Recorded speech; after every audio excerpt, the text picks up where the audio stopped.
11월 24일 목요일 저녁 시간입니다. 오늘 국내장 마감한 상황 한번 봅시다. 국내 코스피 코스닥은 올랐습니다. 중국이 코로나 확진자가 지금 3만 명을 넘어섰습니다. 오늘 중국은 조금 하락했습니다. 코스피 0.96% 상승해서 2441, 코스닥은 1.74% 상승해서 738. 국내 시가총액 상위 종목들 보면 오랜만에 대부분 상승했어요. 특히 네이버, 카카오가 3%대 많이 상승했죠. 오늘 2022년 올해와 같은 앞으로 23년 내년까지 그것이 내년 바닥이 1분기가 될지 상반기가 될지 연말에 오를지 특히 22년 올해와 같은 줄줄이 흘러내리는 약세장에서는 인내심이 아주 중요합니다. 인내심 말씀드렸죠? 주식시장은 한마디로 표현하면 인내심이 없는 사람의 돈이 인내심이 있는 사람에게 넘어가는 도구예요.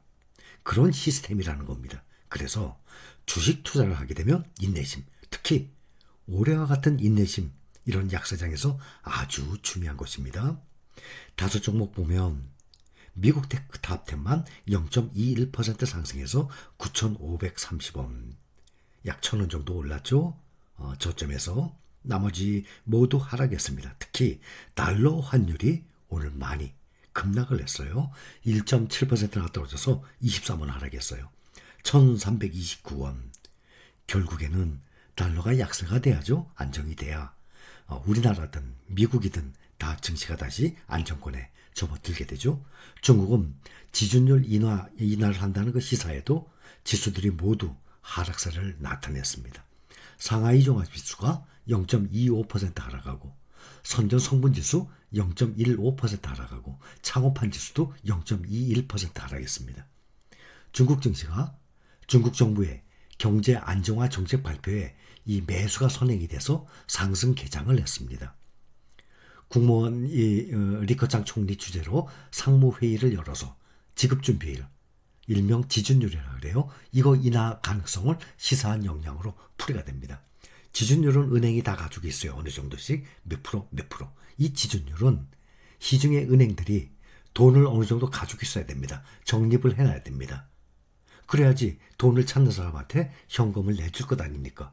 무조건 그거 없이 모든 금액이 다 대출 나가면 안 되지 않습니까? 그래서 일정한 이 지급을 할 수 있는 몇 퍼센트의 이 지급 준비율을 지준율이라고 그래요. 그래서 시중은행의 대출 여력이 대신 점점 커지죠. 그걸 낮춰주게 되면 대출을 더 많이 해주니까. 그러면 그게 시중의 유동성 불어나게 된 건 아닙니까? 그래서 경기 회복에 도움을 주게 되거든요. 근데 지준율 인하 가능성이 있는데도 불구하고 지금 중국 본토 코로나 신규 감염자 수가 역대 최고치를 경신했다는 소식이 전해지면서 하락으로 돌아섰습니다. 중국의 이 코로나 신규 감염자 수가 역대 최고치를 경신했어요. 중국 정부가 유동성 공급을 시사한 것에 반색을 하면서도 꺾일 줄 모르는 코로나 확산세가 경기 하강에 대한 우려를 키운 것으로 보입니다. 결국에는 이 코로나 확산 소식이 더 큰 충격을 준 거예요. 중국은 지금 코로나 신규 확진자가 3만 명을 돌파를 하면서 도시 봉쇄에 대한 두려움이 점점 커지고 있는 상황입니다.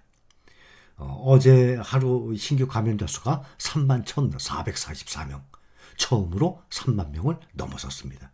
이것은 지난 4월에 상하이 완전 봉쇄했죠. 그때 2만 9천 명이었어요. 2만 9천 명을 넘어선 31,444명, 처음으로 3만 명을 넘어섰습니다. 그중에 지역별로 감염자 수를 보면 광둥성이 7,500명이 넘어서 가장 많아요. 그 다음이 충칭시, 그 다음 베이징시입니다. 중국 본토 내에 코로나의 급속한 확산에 따라서 베이징, 상하이, 선전 등 각 대도시는 지금 엄격한 방역 통제에 돌입을 한 상태입니다. 중국은 올가을 코로나 방역 통제에 있어서 5월에 상하이처럼 완전 도시 이 봉쇄하지는 않고 있어요. 근데 항공편, 기차 운행, 격리, 주거 봉쇄, 사무실 폐쇄, 재택근무 이런 봉쇄 조치를 취하고 있는 상황입니다. 베이징은 지금 현재 사상 최고 강도의 봉쇄 통제 조치를 시행하고 있습니다. 2020년 우한 사태 직후와 2022년 5월 상하이 이 도시 봉쇄 조치 이런 거를 통틀어서 베이징시가 이번처럼 강력한 초강도 봉쇄 통제를 시행하고 나선 것은 전례가 없는 일이라고 합니다. 중국 매출 비중이 높은 미국 기업들의 주가가 지금 오르고 있어요. 왜냐하면 내년에는 오픈할 것 아닙니까? 그렇게 예상을 하고 있어요. 중국이 제로 코로나 정책을 완화할 것이란 기대가 이들 기업들의 주가를 끌어올리고 있다는 분석입니다. 중국의 리오프닝 경제활동 재개죠. 이 수혜를 누릴 만한 종목들을 추천하는 투자 자문사도 등장을 할 정도예요. 다만 최근에 중국 코로나 확진자 수가 역대 최대치를 기록하고 있어서 투자에 유의한다라는 지적도 나와 있습니다. 보면 마스터카드 주가가 한 달 전보다 지금 14% 높이 올랐습니다. 한 달 전보다. 같은 기간 S&P 500은 6% 올랐거든요. 이거에 2배 이상 올랐습니다. 마스터카드 주가가 오른 것은 중국 시장 의존도가 높기 때문입니다. 시장 조사기관 팩트셋에 따르면 최근 1년간 마스터카드 매출의 16%가 중국에서 나왔습니다. S&P 500 기업들 중국 내 매출 비중이 평균 7%거든요. 이거에 2배 이상 나온 겁니다. 마스터카드뿐만 아니라 중국 매출 비중이 9%에 달하는 스타벅스 주가도 한 달 새 19%나 올랐습니다. 스타벅스는 향후 3년간 중국에서 매장을 공격적으로 늘리겠다고 얼마 전에 9월인가 발표를 했었습니다. 매장을 9시간마다 한 개씩 늘리겠다고 말을 한 정도예요. 또 중국 매출 비중이 24%에 이르는 반도체 업체 AMD 최근 한 달 새 주가가 30% 급등을 했습니다. AMD의 데이터 센터용 반도체 칩 신제품 제노아에 대한 호평이 잇따른 것이 지금 호재로 나와 있다고 합니다. 최근 월가는 중국 경제와 증시에 대한 현재 지금 확진자가 3만 명을 넘었지만 긍정적인 전망을 내놓고 있습니다. 모건 스탠리 며칠 전에 중국의 국내 총생산 GDP 증가율 전망치를 올해 3.2%, 내년 5%로 제시했습니다. 모건 스탠리 중국 수석 이코노미스트는 중국이 내년 초 제로 코로나 정책을 폐지하고 경제활동을 재개할 것으로 기대한다라고 말을 했습니다. 또 골드만삭스도 중국 소속 이코노미스트가 중국의 봉쇄 해제는 몇 달이 걸리는 과정이 될 것이라면서도 집단 면역에 도달하면 내년 하반기 중국 내 소비가 급증할 가능성이 높다라고 말을 했습니다. 해외 투자기관들 내년 23년 중국의 국내 총생산 성장 속도를 대체로 양호하게 보고 있습니다. 상당수 이 글로벌 기관들은 23년 중국 GDP 성장률이 주요국 평균을 상회하는 약 5%에 달할 것으로 내다보고 있어요. 며칠 전에 골드만삭스 말씀을 드렸었죠.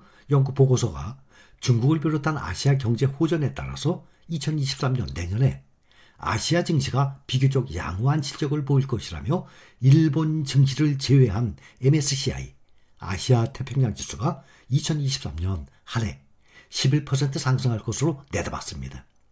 골드만삭스가 지금 내년에 지금부터 앞으로 12개월 1년 동안 국내 증시는 11%, 중국 증시는 한 16% 오를 것으로 내다봤다고 며칠 전에 나온 기사 여러분들께 말씀을 드렸었습니다. 환율까지 감안할 경우 한 20%까지 오를 것이라고 골드만삭스가 보고 있습니다. 또 모건 스탠리도 골드만삭스, 모건 스탠리, JP모건, 또 뱅크 오브 아메리카, 웰스파고 세계적인 투자은행들 아니겠습니까? 이렇게 골드만삭스, 모건 스탠리에서 나온 리포트입니다.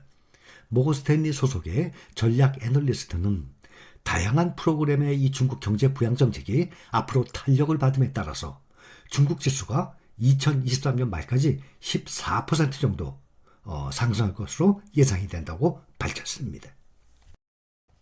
매일매일 전 세계적으로 얼마나 많은 새로운 뉴스 기사들이 쏟아져 나옵니까? 그 많은 뉴스 기사들 매일매일 다 볼 수 있는 사람 이 세상에 아무도 없을 것입니다.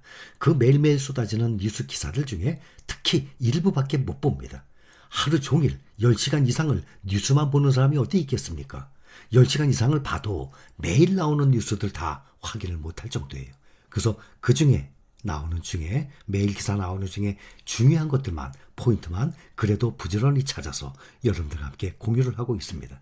2022년 이번 약사장은 거의 후미쯤에 와 있지 않을까 생각하고 있고 지금 한 달만 더 있으면 2022년 지나갑니다. 그 다음 2023년 과연 언제쯤부터 상승할지 2024년까지 연달아 계속 하락장이 오는 경우는 아마 없으리라 보고 있습니다. 역사적으로 봐도 약사장이 평균이 한 20개월 정도 평균 나왔거든요. 그런데 지금 20개월이면 내년 말까지만 해도 24개월 아니겠습니까? 2년이니까. 내년 어디까지면 약사장을 끝내고 다시 상승장이 오리라 기대를 해봅니다. 자, 여기까지입니다. 감사합니다.